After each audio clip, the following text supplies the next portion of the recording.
বেজে গেল লোকসভা ভোটের দামামা। 19 এপ্রিল থেকে শুরু হচ্ছে 18তম লোকসভা নির্বাচন। এবার মোট 7 দফায় হবে লোকসভা নির্বাচন, আর 7 দফাতেই ভোট রয়েছে পশ্চিমবঙ্গে। ফল ঘোষণা হবে 4 June. We'll do it in 7 phases, as was done last time. 7 phases. Phase 1, 19th of April. Last phase, 7th phase, the last polling would be on 1st of June and counting on 4th. Lok Sabha vote শুরু হবে 19 April আর vote শেষ হবে 1 June. আমরা স্বাগত জানাচ্ছি 7 দফা ভোটকে। আমি ভেবেছিলাম হয়তো 8 দফায় হবে, তো 8 দফা হলো না, 7 দফাতে হচ্ছে। ঠিক আছে, চলবে। তো তৃতীয়বার মোদী সরকার আসবে, সেই জন্য আপনাদের তরফ থেকে আপনাদেরকে আমি আগাম শুভেচ্ছা অভিনন্দন জানাচ্ছি। তৃতীয়বার মোদী সরকার 4 জুনে গণনা হওয়ার পর আবার প্রতিষ্ঠা হবে। 19 এপ্রিল প্রথম দফায় ভোট হবে কোচবিহার, আলিপুরদুয়ার, জলপাইগুড়িতে। 26 এপ্রিল দ্বিতীয় দফায় ভোট হবে দার্জিলিং, রায়গঞ্জ, বালুরঘাটে। 7ই মে তৃতীয় দফায় ভোট হবে মালদা উত্তর, মালদা দক্ষিণ, জঙ্গিপুর, মুর্শিদাবাদে।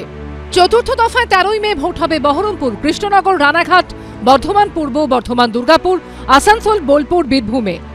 20 মে পঞ্চম দফায় ভোট হবে শ্রীরামপুর, ব্যারাকপুর, বনগাঁ, হাওড়া, উলুবেড়িয়া, হুগলি, আরামবাগে। 25 মে ষষ্ঠ দফায় ভোট হবে পুরুলিয়া, বাঁকুড়া, বিষ্ণুপুর, ঝাড়গ্রাম, মেদিনীপুর, তমলুক, কাঁথি, ঘাটালে। এবং 1 জুন সপ্তম অর্থাৎ শেষ দফায় ভোট হবে দমদম, বারাসাত, বসিরহাট, জয়নগর, কলকাতা উত্তর, কলকাতা দক্ষিণ, ডায়মন্ড হারবার, মথুরাপুর, যাদবপুরে।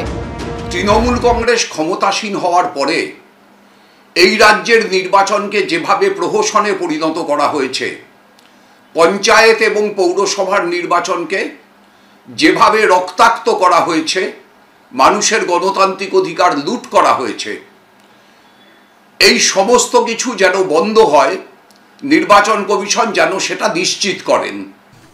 নির্বাচন কমিশনের কথা খুব ভালো ভালো বলেছেন, এইটা হওয়া উচিত, সেইটা হওয়া উচিত, ওইটা হওয়া উচিত। উচিত তো অনেক কিছুই, কিন্তু উচিতার্থে কতটা বাস্তবায়িত হবে সেটা দেখতে হবে।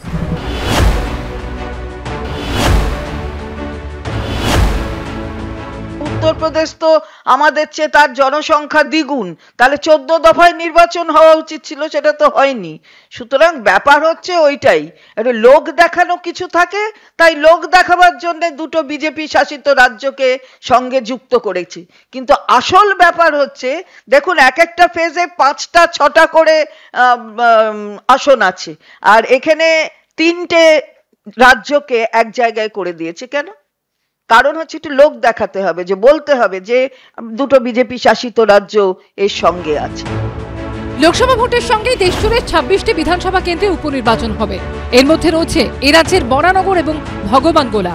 7ই মে তৃতীয় দফা লোকসভা ভোটের দিন ভগবানগোলা বিধানসভা কেন্দ্রে উপনির্বাচন হবে, আর বরানগর বিধানসভা কেন্দ্রে উপনির্বাচন হবে 1 জুন সপ্তম দফা লোকসভা ভোটের সঙ্গে। বরানগরের বিধায়ক তাপস রায় ইস্তফা দিয়ে তৃণমূল ছেড়ে বিজেপিতে যোগ দিয়েছেন, আর ভগবানগোলার তৃণমূল বিধায়ক ইদ্রিস আলীর মৃত্যু হয়েছে। লোকসভা ভোট এবং বিধানসভা উপনির্বাচনের ফল ঘোষণা হবে 4 জুন মঙ্গলবার। কৃষ্ণেন্দু অধিকারী, উজ্জ্বল মুখোপাধ্যায় ও শিবাশিস মৌলিকের রিপোর্ট, এবিপি আনন্দ।